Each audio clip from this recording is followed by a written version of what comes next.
60 سال میں آدھا وقت مارشل لا رہے ہیں.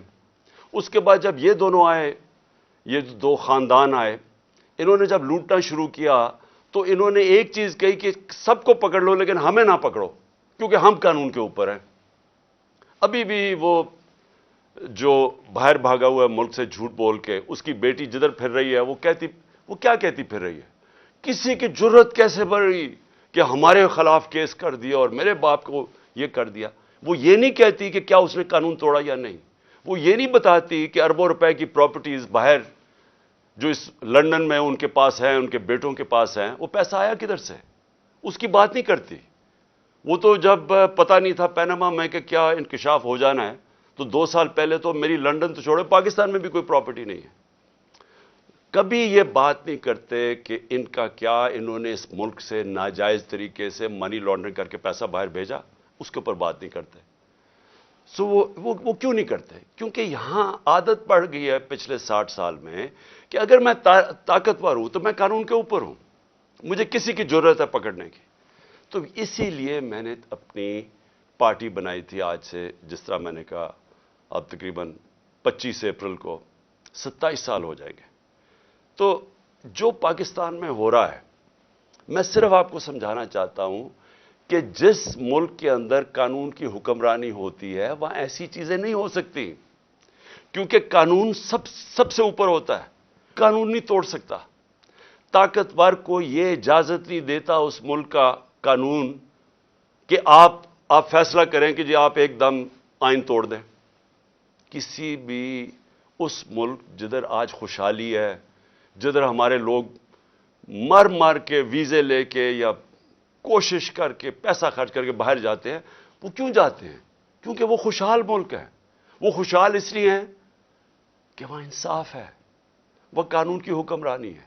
میں نے اپنے لوگوں کو جب سے میں وزیر اعظم بنا، میں نے یہی سمجھانے کی کوشش کی کہ مدینہ کی ریاست میں میرے نبی صلی اللہ علیہ وسلم نے قانون کی حکمرانی، عدل اور انصاف قائم کر کے ان کو دنیا کی امامت کروائی.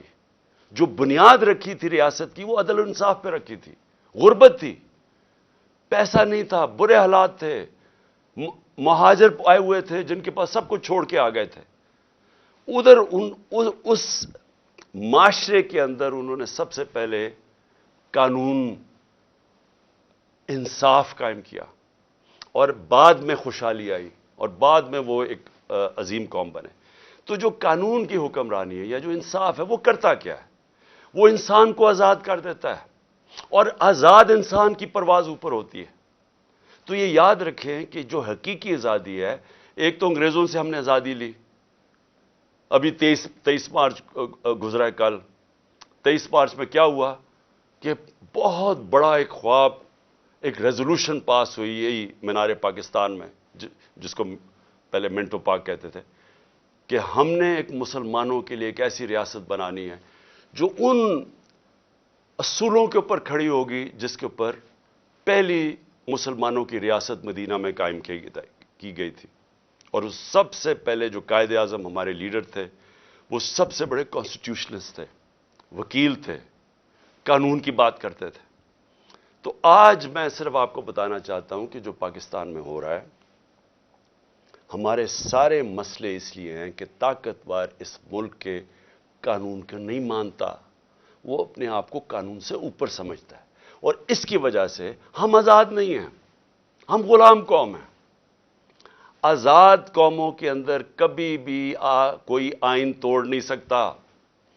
پاکستان کا آئین، پاکستان کے 5 سپریم کورٹ کے ججز واضح طور پہ کہتے ہیں کہ 90 دن میں الیکشن ہونا ہے، کیونکہ یہ آئین کہتا ہے. سپریم کورٹ کا کام ہوتا ہے آئین کو امپلیمنٹ کرنا. وہ اناؤنس کرتے ہیں، الیکشن اناؤنس ہو جاتا ہے 30 اپریل کا. کل بیٹھ کے فیصلہ ہوتا ہے، الیکشن کمیشن کہتی ہے کہ نہیں جی ہم نے تو، ہمارے پاس پتہ نہیں پیسے نہیں ہیں یا پتہ نہیں سیکیورٹی نہیں ہے اور ہم 8 اکتوبر پہ چلے گئے. تو یہ آزاد قوموں میں یہ ایسا نہیں ہو سکتا. میں جو آپ کے پاس آج یہ بات کرنے آیا ہوں، میں آپ کو سمجھانے آیا ہوں، یہ ہوتا ہے جب قوم غلام ہوتی ہے. کیونکہ جس ملک پہ آئین نہیں ہوتا اور قانون نہیں ہوتا وہ ملک غلام بن جاتا ہے. اپنے ہوتے ہوئے ہیں پاکستانی اوپر، لیکن ہم غلام ہیں, ہم آزاد نہیں ہیں, اور یہی رکاوٹ بنی ہوئی ہے ہماری پرواز میں. ہم آج بیکاریوں کی طرح پیسے مانگ رہے ہیں دنیا سے, دنیا میں ذلیل ہو رہے ہیں. آج ذرا دیکھیں کہ حالات کیا ہیں اس ملک کے, کہ 11 مہینے سے جب سے حکومت آئی ہے امپورٹڈ, جو ہمارے اوپر مسلط کی گئی ہے, آج 6 اب تک لوگ آٹے کی لائنوں کے اندر کھڑے مر گئے.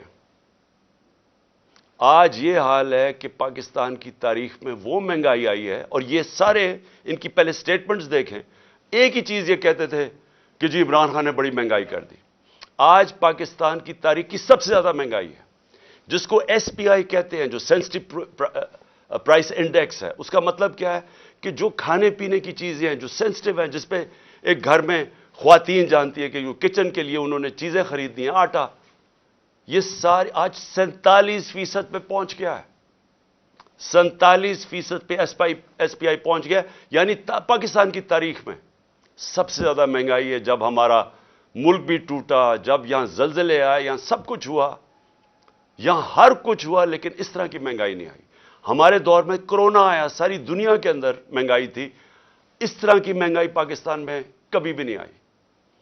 اور آج جو آٹا, جو بنیادی ضروریات ہے ہر گھر کی, آٹا جو ہمارے وقت پہ 55 روپے کلو پہ تھا, آج کنٹرول ریٹ پہ 115 پہ ہے, اور بازار میں مل رہا ہے 155 روپے پہ. کون سی قیامت آ گئی کہ اتنے 11 مہینے میں آٹا آسمانوں پہ پہنچ گیا؟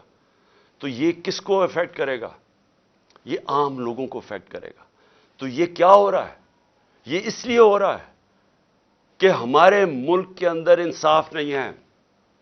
جو بھی بڑا چوری کرے, جو بڑا ڈاکہ مارے, اس کو این آر او مل جاتا ہے, یا بڑے بڑے کارٹیلز بنے ہوئے ہیں, مل کے قیمتیں اوپر کر کے پیسہ بنا دیتے ہیں, ان کو پکڑ نہیں سکتا ہمارا قانون. ساری عوام غلام بنی ہوئی ہے تھوڑے سے طبقے کی, جو جب چاہے جو مرضی کر دے. تو میں سب سے پہلے تو یہ جو آئین کے اوپر آتا ہوں, کہ جو انہوں نے آئین کے اوپر واردات کی ہے کہ جی ہم 8 اکتوبر پہ چلا گیا الیکشن. مجھے یہ بتائیں کہ کون آج گارنٹی کرے گا کہ 8 اکتوبر کو الیکشن ہوگا یا نہیں ہوگا؟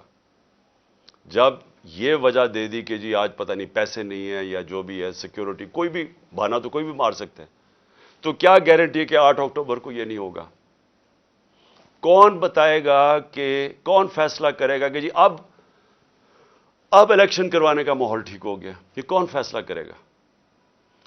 جو ہم یہ اب اس کے اوپر, میں اپنی ساری لیگل کمیونٹی کو آج کہہ رہا ہوں, میں اپنے سارے وکلا کو کہہ رہا ہوں, میں اپنے سارے ججز صاحبان کو بڑے ریسپیکٹ فلی کہہ رہا ہوں کہ یہ ہے وہ ڈیفائننگ مومنٹ پاکستان کی تاریخ کا. اگر اس وقت ہم نے یہ آئین کا قتل ہونے دیا, یہ رکنا نہیں ہے پھر کہیں.